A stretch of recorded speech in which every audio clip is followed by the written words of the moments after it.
Free Book Summary presents 1984 Summary. One-sentence summary. 1984 is the story of a man questioning the system that keeps his futuristic but dystopian society afloat and the chaos that quickly ensues once he gives in to his natural curiosity and desire to be free. The best books are those that tell you what you know already. Winston Smith concludes as he finally leafs through the pages of a forbidden book he'd been dying to get his hands on. In that sense, 1984 by George Orwell is indeed a great book. Most of us know the word totalitarian indicates something bad, but only after reading a dystopian classic like this will we truly understand what an absolute government might look like in practice. Orwell had been an imperial policeman in Burma, modern-day Myanmar, and fought in the Spanish Civil War. He later worked as a journalist during World War II. As such, he had seen the terrifying impact of governments with complete control both first and second hand in Spain, Russia, and Germany. Published in 1949. 1984 was his warning to Western nations not to succumb to then popular communist ideas. Despite leaning more left than right himself, Orwell feared unquestioned socialism would ultimately escalate into a government practicing systematic oppression, and could do so within the next 35 years. The book has since become an often quoted literary classic, taught in classrooms around the world. It is routinely praised for its important themes, strong symbolism, and, in some cases, accurate vision. I recently read the book for the first time. Here are 3 lessons from this Hall of Fame piece of English literature. 1. The most powerful way to either control or empower humans is language. 2. Freedom is the ability to say what's true, to say what you think, and to make your own choices. 3. Totalitarian governments succeed when they turn off our individuality via gaslighting. Note: since this is a historically important book, we decided to give it twice the word space of our usual reads. We hope you think the extra length is worth it. We tried to include the most relevant plot points, as well as teach you some valuable lessons along the way. Let's discover some of the great ideas from 1984. Lesson 1. Language is the defining way in which humans are either empowered or controlled. The book is structured into 3 parts, and in the first, we get to know the protagonist Winston Smith, at nearly 40 years old and in bad physical shape. Winston is somewhat of an anti-hero. He works in the Ministry of Truth in London, which is part of Oceania, one of 3 large superstates who are constantly at war with one another. Winston's job at the Record Department is to, ironically, falsify historic records. The goal is to erase everything that contradicts or makes the party, the governing political power, look bad. Originals are burned in giant furnaces, and every newspaper article gets rewritten every time the party decides a new reality is in order. One of Winston's colleagues works on the party's latest edition of the Newspeak dictionary. Newspeak is a language devised specifically to eliminate rebellious thinking at the root. Think about it. If you didn't have the vocabulary to express an idea, wouldn't that also make you less likely to think of that idea in the first place? For example, if the word freedom was erased from the English language, would Americans still understand it the way it was meant in the Constitution? In the book, the word free still exists, but by means of deleting many other words associated with it. Future newspeakers will only be able to use it in such statements as "this dog is free from lice." Political or intellectual freedom no longer existed even as concepts, and were therefore of necessity nameless.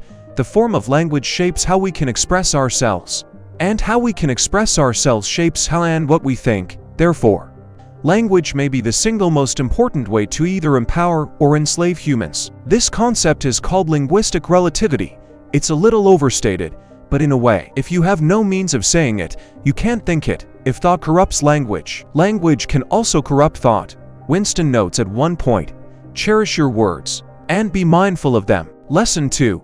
Freedom means being able to say what's true, what you believe, and to make your own decisions, besides altering language and falsifying history. The party also controls citizens via more direct means. For one, everyone could be a spy, and children regularly report their parents to the thought police, a sort of Gestapo which makes inconvenient people vanish a moment's notice. Another theme in the book is using technology to practice mass surveillance. Every home has a telescreen, a monitor that's both recording and broadcasting at all times, and there are cameras and microphones everywhere.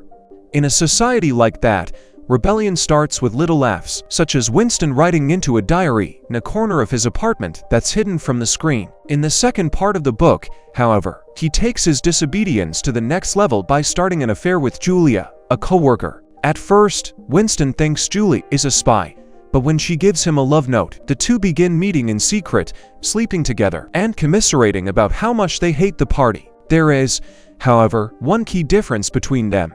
Julia has no interest in overthrowing the party. If you keep the small rules, you can break the big ones, she observes. And as long as she can do what she wants right under the party's nose, she is happy. Winston, however, more desperately wishes for a better future.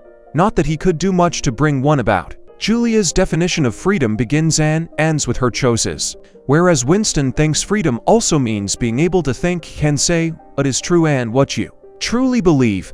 Freedom is the freedom to say that to make for. If that is granted, all else follows. He writes into his diary, to die hating them, the party. That was freedom. If a government allows its citizens limited means to form an identity and actualize themselves, its people still isn't free. Freedom includes permission to speak both facts and lies, to say what you think irrespective of whether it is right or wrong.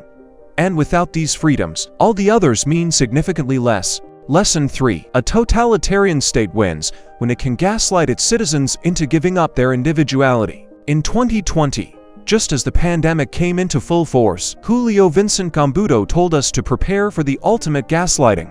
Pretty soon, as the country begins to figure out how we open back up and move forward, very powerful forces will try to convince us all to get back to normal. Of course, normal had disappeared. Gambudo warned the future would, and probably should, look very different. But if we let greedy, marketing-savvy corporations steamroll us yet again, we'd gain nothing from the great pause we had been given. In this case, the evil Gambudo referred to was consumerism, but gaslighting, defined as manipulating someone using psychological methods into questioning their own sanity or towers of reasoning, is also what totalitarian governments use to bend citizens to their will. Just before, in the last part of the book, the inevitable happens. Winston and Julia get caught by the thought police.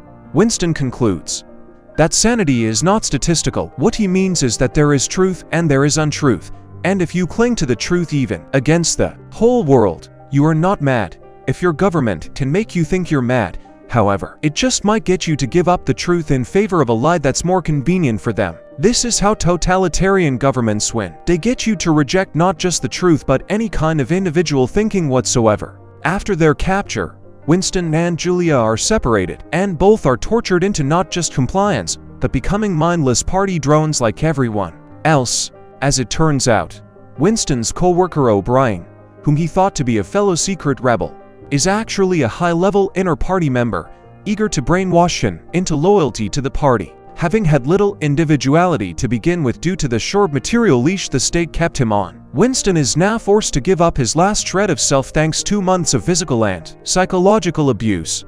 O'Brien doesn't just get him to lie about basic reality, such as claiming he holds up 5 fingers when he's only holding up 4, but also to pretend Oceania has always been at war with the same enemy when, in fact, telescreens frequently announce differing warring factions. The ultimate gaslighting, however, happens when he makes Winston doubt reality altogether and, as such, the importance of thinking for himself. If he thinks he floats off the floor, and if I simultaneously think I see him do it, then the thing happens. Winston muses. It doesn't really happen. We imagine it. It is hallucination. What knowledge have we of anything? Save through our own minds. All happenings are in the mind.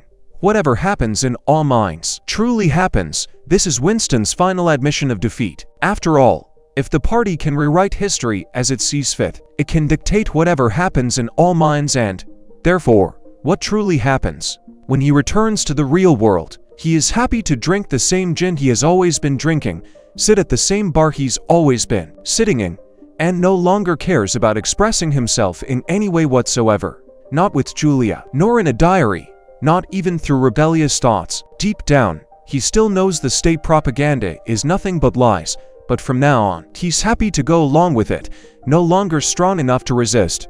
When other people gaslight us, it's annoying and sad. When our governments do it, it's dangerous. An immediate sign to take a stand and cling to the truth with all we've got. Always think twice about what your government does and says. Big Brother is watching. Thank you for listening to the end. You will find even more summary on the channel by subscribing to it.